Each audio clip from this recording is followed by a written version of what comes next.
Dito tayo sa pangalawang garahe natin. Pangatlong garahe natin. So, eto kay Sir Henny. Tinesting namin, napakaganda ng transmission. Ito yung nabaha eh. So, kami ang bumuhay nito para dun sa client namin dahil ito lumubog. Wala lang, parang walang nangyari sa kanya.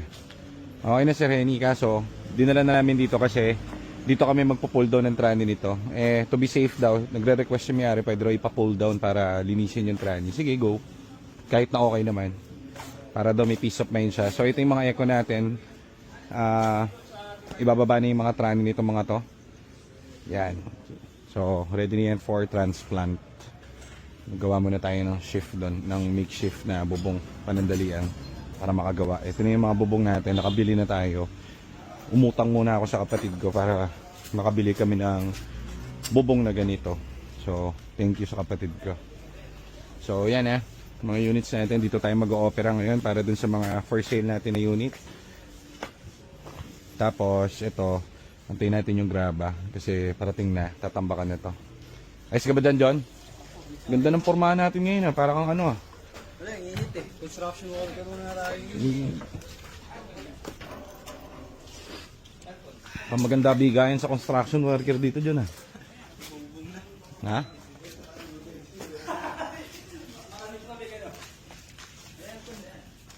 Green, kaya mo doon. Hindi na ano mga ito yung... Anong ginawa mo na kay Edwin? Ito? Oo, ayan mamaya, may pupunta.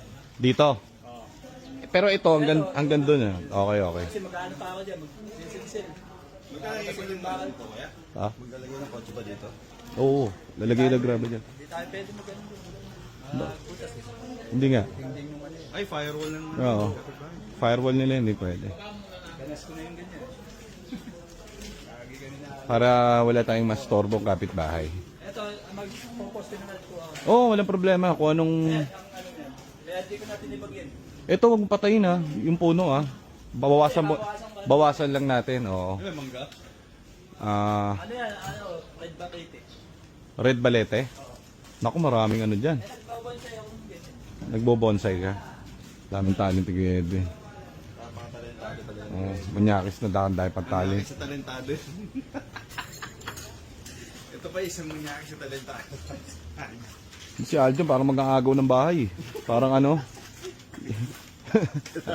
Parang karamay.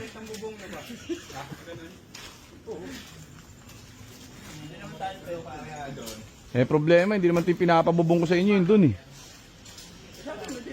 Hindi, joke. Hindi, yan. Okay yan. Ano daw sabi So, quick recap. Itong dalawang unit sa atin. Ito, pambenta. So, refresh engine, tapos babaan tranny, bagong tranny papalitan. Ito rin, refresh engine, babaan tranny. Ito, nagpa-repair lang. Dami niyang coolant to. So, yung may-ari nito, kakabili lang niya nito. Pagkabili niya, pinagdalasan ng ganito ng nung nabilan niya. Ay di sana hindi niya nabinili. So, nag-overheat to sa Tagaytay. Gagawin natin yung makina. O yan, yun na-recap niya. Tapos ito yung mga first sale pa natin nandito. Pine-prepare lang.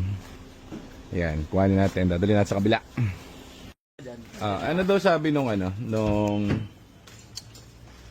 nung graba? Wala pa. Hindi ba siya iba na may konta? Wala.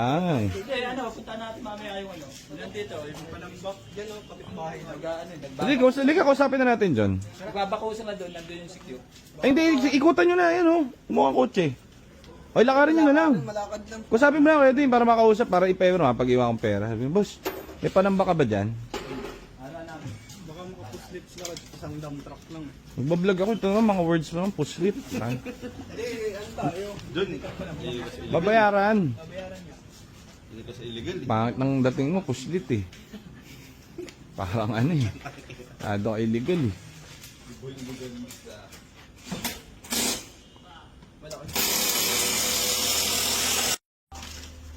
Ito yung ano niya. Unit natin. Halo. Ito yung itim Oo, ito yung kulay orange yung Okay, halo. Itong isa halo rin to. Ito, tayo rito, machine shop. Mamaya automatic in your piece. Oo, re-repaste ka. Pero mamaya malalaman natin kung ano status. Kulay pink. Ang gawa ng ano na eh, gumalaw na kasi yung... Pero matagal nilang gamit to eh, nung first owner. Oo, kasi ayun no, halata naman eh. Pinipilit pa nila yan. paanda rin, ano? Mm.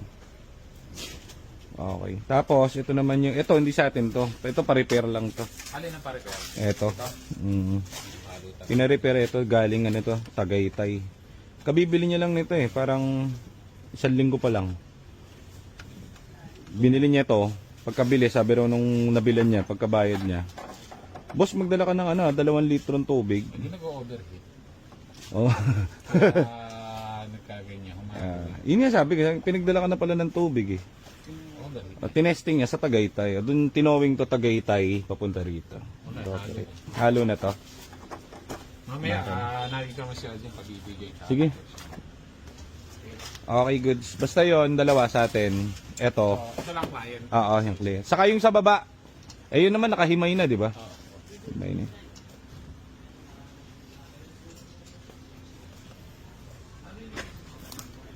Paano ko dadaan dito? Dito.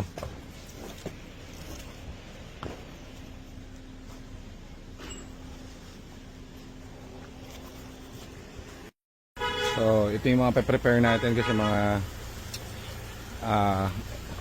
eto tapos na. So, client namin to guys.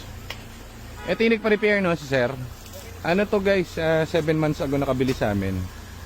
Marami akong tinutulungan na hindi ko na binablog kasi tutulungan ko sila kahit hindi naka-vlog. So, napakadami nun.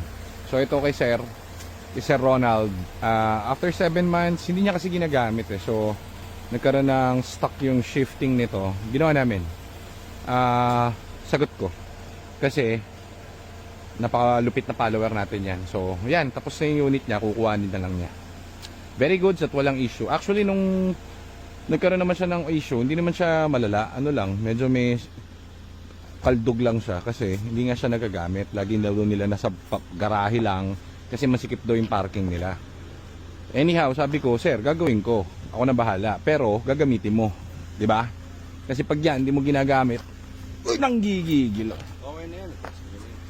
Malayo na tinest drive mo niya, no? Approve na. Release na natin. Babae nga yan. Babiable na on yan. Okay?